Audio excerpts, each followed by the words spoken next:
Welcome to study PQ.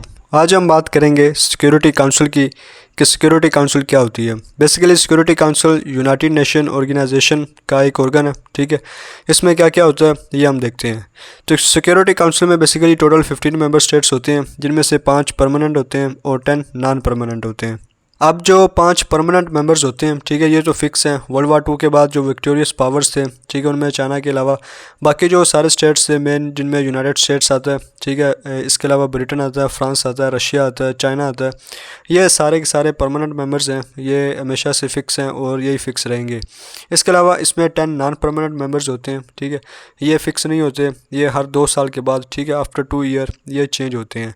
अब इनको elect कौन करता है? इनको इलेक्ट करता है यूनाइटेड नेशन ऑर्गेनाइजेशन की जनरल असेंबली, ठीक है।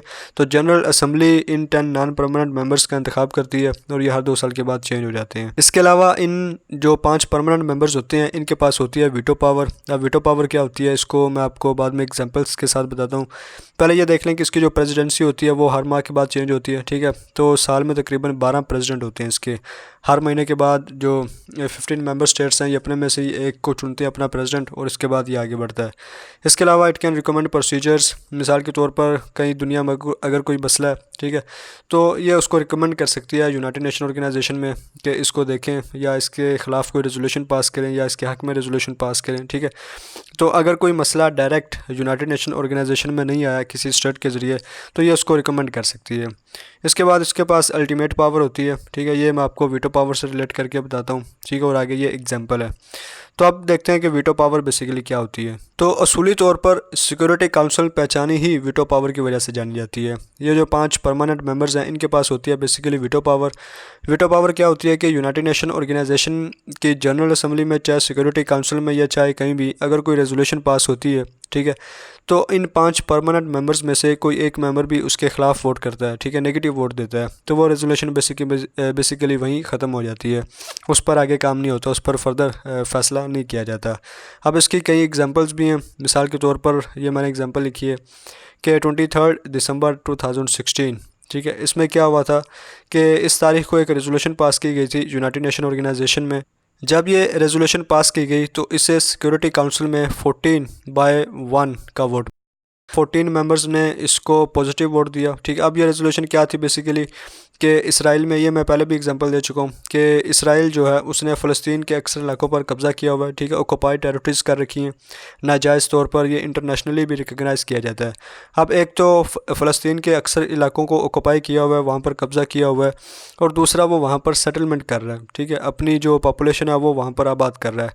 दूसरा वो वहाँ पर ह्यूमन राइट्स की वायलेशन कर रहा है, ठीक है, सिविलियन जो हैं उन पर उनसे अच्छा सलूक नहीं किया जाता। तो ये रेजोल्यूशन बेसिकली उसके ख़िलाफ़ थी। तो ये रेजोल्यूशन पास की गई, 14 मेंबर्स ने उसको कहा कि ठीक है, अब इनमें 10 नॉन परमानेंट मेंबर्स भी आते हैं और 5 परमानेंट मेंबर्स में से 4 जो परमानेंट मेंबर्स हैं, उन्होंने भी इसको कहा कि वाकई इसराइल के ख़िलाफ़ तहकीकात होनी चाहिए, इन्वेस्टिगेशन होनी चाहिए।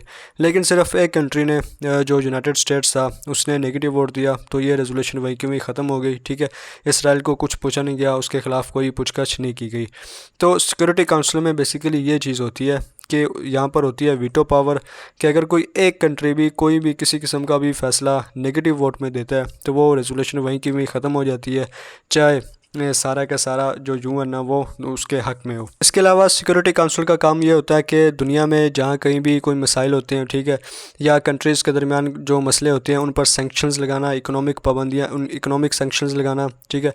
इसके अलावा इक़्तिसादी पाबंदियाँ जिन्हें हम बोलते हैं, ट्रेड की पाबंदी लगा देना, ठीक है। आजकल ईरान की मिसाल सबसे आगे है कि वो न्यूक्लियर पावर अटेन करना चाहता है, लेकिन उसके ख़िलाफ़ इकोनॉमिक सैंक्शंस लगा दी जाती हैं, कोई मतलब उनसे ट्रेड के हवाले से पाबंदियाँ लगा दी जाती हैं।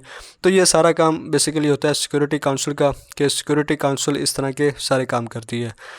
तो ये थी बेसिकली सिक्योरिटी काउंसिल के, जिसमें बेसिकली होती है वीटो पावर के 5 परमानेंट मेंबर्स में से कोई एक मेंबर भी कहीं भी कोई अपना नेगेटिव वोट देता है, तो वो रेजोल्यूशन वहीं के वहीं ख़त्म होती है, वो फर्दर आगे प्रोसीड नहीं करती। तो ये बेसिकली था सिक्योरिटी काउंसिल। उम्मीद है आपको इसके बारे में कुछ पता चला होगा। वीडियो देखने का शुक्रिया।